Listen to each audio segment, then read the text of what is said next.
বাবার ঘরে যখন কন্যা, আল্লাহ তাআলা এই জায়গায় কন্যাকে জিতায় দিয়েছে, সমাজের যেই নিজাম এটাও তাকে জিতায় দিয়েছে। পুরুষকে আল্লাহ ঠকায় দিয়েছে, এই জায়গায় ঠকানো বলা যাবে না। এই জায়গায় বাস্তবে নারী জয়ী, নারীকে প্রাধান্য দেওয়া হয়েছে।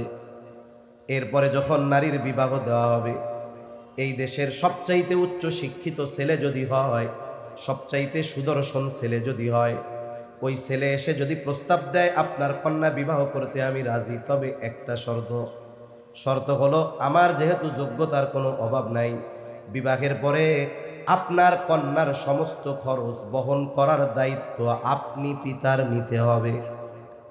বলেন তো, ছেলে যত স্মার্ট হোক, উচ্চবংশীয় হোক, আর সুন্দর আর উচ্চ শিক্ষিত হোক, কোনো বাবা তার মেয়েকে এই শর্ত মেনে ওই ছেলের সাথে বিবাহ দিবে নাকি? তাহলে বিবাহ করতে যাবে, কি লাগবে? বলে দেনমোহর দিতে হবে। এটার হক ওই মেয়ের, এটা ওই মেয়ের হক। অনেক জায়গায় আছে, অনেক বাবা এটা একটা ব্যবসা বানায় নিছে, মোটা অঙ্কের দেনমোহর ধরে কন্যাকে সম্পদ বঞ্চিত করে এটা নিজে খায়। আছে না নাই? খবরদার, এটা করা যাবে না। এখন 1 নাম্বার, দেনমোহর দিতে হবে, সাথে সাথে এই মেয়েটার বিবাহ পরবর্তীকালীন সময় যত মৌলিক চাহিদা আছে, খাদ্য, বস্ত্র, বাসস্থান, চিকিৎসা, সব চাহিদা পূরণের প্রতিশ্রুতি দেওয়ার পরেই তার সাথে বিবাহ দেওয়া হবে। তার মানে বাবার ঘরে যখন ছিল, তার যত প্রয়োজন, সব প্রয়োজন পূরণের জিম্মাদারি ছিল বাবার। স্বামীর ঘরে আসছে, এবার সব চাহিদা প্রয়োজনের দায়িত্ব জিম্মাদারি স্বামী। আল্লাহ তাআলা এবার তারে সন্তান দিয়েছে, সন্তান, স্বামী দুনিয়া থেকে চলে গেছে। আল্লাহ তাআলা কোরআনুল কারীমের মধ্যে স্পেশাল আয়াত নাজিল করে ওই মায়ের মৃত্যু পর্যন্ত যত খরচ বহন করা দরকার, সব খরচ বহনের জিম্মাদারি সন্তানের উপরে দিয়ে দিয়েছে। তাহলে নারী যেখানেই যাক, যেই পরিচয় তার হোক, তার কোনো খরচ আছে? খরচ নাই। কিন্তু পুরুষ বিবাহ করার আগের থেকেই তার খরচ, বিবাহের পরে খরচ, এরপরে খরচ, একেবারে মৃত্যু পর্যন্ত পুরুষের খরচ আছে। এজন্য যারা বলে যে ইসলাম নারীকে পুরুষের অর্ধেক দিয়ে ঠকিয়েছে, এরা হয়তো ইসলাম সম্পর্কে না জানার কারণে বলে, অথবা ইসলামের প্রতি বিদ্বেষ রাখার কারণে বলে। কিন্তু ইসলাম নারীকে ঠকায় নাই, বরং নারীকে ন্যায্য প্রাপ্য দেওয়ার সাথে সাথে নারীকে জিতিয়ে দিয়েছে। ঠিক কিনা বলে? তবে ইবাদতের ক্ষেত্রে কোনো ধরনের তারতম্য নাই। যদি এখানেও কেউ হিসাব নিকাশ করতে চায়, এই জায়গায়ও কিন্তু নারীরা জয়ী। বলে কেমনে? একজন পুরুষ যদি ইচ্ছা করে সে নফল সালাত, নফল নামাজ আদায় করবে, বাসায় নামাজ পড়ার মতো অবস্থা নাই, ছোট বাচ্চারা আছে, বিভিন্ন ঝামেলা, সে মসজিদে এসে নামাজ পড়তে পারে, কোরআন তিলাওয়াত করতে পারে। কিন্তু একজন নারী, সে যখন স্বামী গৃহে থাকে, তার উপরে অনেক দায়িত্ব। স্বামীর জন্য খাবার রান্না করা, স্বামীর মা বাবা থাকলে তাদের জন্য খেদমত করা, সন্তান যদি থাকে সন্তান লালন পালন করা। স্বামী ইচ্ছা করলে নফল নামাজ আদায়ের জন্য মসজিদে আসতে পারে, কিন্তু নারী ঠিকমতো 5 ওয়াক্ত নামাজ যথাসময়ে পড়া তার জন্য কঠিন হয়ে যায়।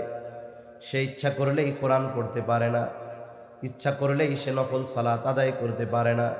কিন্তু আমাদের বুজুর্গানে দ্বীনের জবানে শুনেছি, কোন নারী যদি এই কাজগুলো, এই খেদমতগুলো, এই রান্না, তার শ্বশুর শাশুড়ির খেদমত, সন্তানদের লালন পালন, এগুলো যদি আল্লাহর সন্তুষ্টির জন্য করে, সৃষ্টির সেবার নিয়তে করে, ইখলাসের সাথে করে, বলে সে রান্নাঘরে চুলার মধ্যে লাকড়ি ঠেলে, এটাও তার আমল নামায় কবুল ইবাদত বলে গণ্য হয়ে যায়।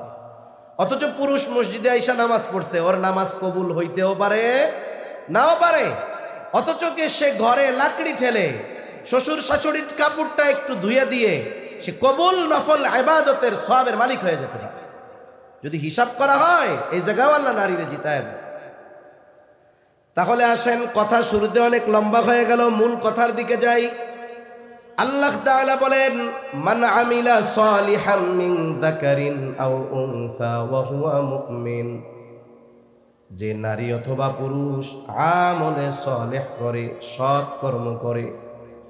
একটা আমলে সালেহ হওয়ার জন্য তথা আল্লাহ তাআলার কাছে কবুল হওয়ার জন্য অনেকগুলো শর্ত আছে। শর্ত, সব আমল আল্লাহ তাআলার কাছে কবুল হয় না, সব নামাজ আল্লাহ তাআলার কাছে কবুল হয় না, সব হজ আল্লাহ তাআলার কাছে কবুল হয় না। বুজুর্গানে দিন বলেন, ওই আমলটাই আমলে সালেহ, যেই আমল আল্লাহর দরবারে গৃহীত হওয়ার, কবুল হওয়ার যোগ্যতা রাখে। সামনে নির্বাচন আসতেছে, নির্বাচন যখন আসে অনেক নতুন নতুন নামাজি দেখা যায়, অনেক নতুন নতুন টুপিওয়ালা দেখা যায়। এমনও হয় এক ওয়াক্ত নামাজ 3 বারও পড়ে, এমনও মুসল্লি নির্বাচনে পাওয়া যায়। মনে করেন একজন লোক সে নির্বাচনে দাঁড়াইছে, নির্বাচনের সময় ভোট চাওয়ার সবচাইতে উত্তম জায়গা হলো মাহফিল আর মসজিদ। ঠিক বললাম না ভুল বললাম? কারণ এই জায়গায় এক লোক বিনা খরচে এত লোক একসাথে অন্য কোনো জায়গা পাওয়া যাবে না, এক একজনের কাছে যায় চাওয়া লাগবে না, এই জায়গায় সবাই উপস্থিত, আমি আমার ভোট চাইয়া ফেললাম। এখন এক লোক মনে করেন নির্বাচনে দাঁড়াইছে, আজকে তার ক্যাম্পেইন হলো মসজিদ কর্তৃক ক্যাম্পেইন। বের হইছে জোহরের পর, দুপুরে খানা দানা খাইয়া, জোহরে কিন্তু নামাজ পড়ে নাই, ঢুকছে এক এলাকায়। ওই এলাকায় মনে করেন তার নির্বাচনী এলাকা, কিন্তু ওই এলাকা আহলে হাদিস বেশি। কথার কথা, আহলে হাদিসরা জোহরের নামাজ আসরের নামাজ আমাদের অনেক আগে পড়ে, তাই না? এখন উনি এসে দেখে, কিরে এই এলাকায় জোহরের নামাজ আসরের নামাজ হইতেছে, ঢুকছে। নামাজের পরে সুন্দর মতো মুসল্লিদের কাছে ভোট টোট চাইয়া কিছু দূর আগাইছে। ইতিমধ্যে এক মসজিদে আসরের আজান দিছে। আমরা যারা হানাফি মাযহাবের অনুসরণ করি, আমাদের মসজিদগুলো আজান দিছে। এখনো অনেক মসজিদে 4টায় আসরের নামাজ হয়, অনেক মসজিদে 4:15 হয়। এখন উনি আজান দিছে, একটু পরে নামাজ, ওই মসজিদে আবার ঢুকছে। কম্পাউন্ডার কয়, স্যার আসরের নামাজ তো পড়লেন, আবার চল আবার পড়বো, অসুবিধা নেই। ও মনে মনে চিন্তা করে, স্যার মনে হয় গোটা হায়াতের কাজা আসরের নামাজ পড়া শুরু করে দিছে। এইবার মসজিদের মধ্যে ঢুকছে, ঢুইকা ভোট টোট চাইয়া আর একটু সামনে আগাইছে, দেখে এক মসজিদে মুসল্লিরা ঢুকতেছে আর এক বাজারে, মানে ওইটাই হলো 4:15 জামাত, 4:15 পড়িয়া গেছে, 4:15 আবার ঢুকছে। এইবার ঢুইকা নামাজ পড়া আবার সবার কাছে, মুসল্লি আনে কেরাম, টুপি আছে মাথায়। আমি ইসলাম দরদি একজন মানুষ, এই আসন্ন নির্বাচনে অমুক মার্কায় দাঁড়াইছি, আমার একটু ভোটটা দিয়েন। তাহলে আল্লাহর বান্দা 3 জায়গায় আসরের নামাজ পড়লো, বলেন তো কত সুন্দর নামাজ পড়ছে। এই নামাজ মসজিদের ছাদের উপরে যাবে? জোরে বলেন যাবে? এটা আমল, তবে এটা আমলে সালেহ না, এটা আমাদের দৃষ্টিতে আমল, আর এটা আল্লাহর কাছে আমল কবুল হওয়ার কোনো সুযোগ নাই। এক মসজিদের ঘটনা শোনাই, এক ইমাম সাহেবের ঘটনা। তা এক এলাকায় 2 জন লোকই হজ করছে, একজন একবার করছে আর একজন একাধিকবার করছে। তা অনেক সময় মানুষ কাউরে হাজী সাহেব ডাকে। এখন এক জায়গায় লেখা দেখে যে তার প্রতিবেশী একজন হজ করছে 2 বার না 3 বার, তার নামের আগে লেখা আলহাজ আব্দুর রহমান, কথার কথা, আর ওনারে ডাকে হাজী আব্দুল্লাহ। আলহাজ শুনতে একটু ভাল লাগে না, আর ওনারে ডাকে হাজি, এটা একটু পুরান পুরান লাগে। ইমাম সাহেবের কাছে নামাজের পরে বলে, হুজুর একটা মাসালা জানতে চাই। মাসালা কোনটা আর কি কোনটা অনেক মানুষ এখনো বুঝে না। কি মাসালা? কয় হুজুর আমিও হজ করলাম, অমক আব্দুর রহমান আমার ওই যে পাশে বাড়ি, সেও হজ করছে। হজে গিয়া কি আমি একটা করছি, উনি আর কিছু করছে নাকি? কয় না, হজে গিয়া তো সবাই একই কাজ করে।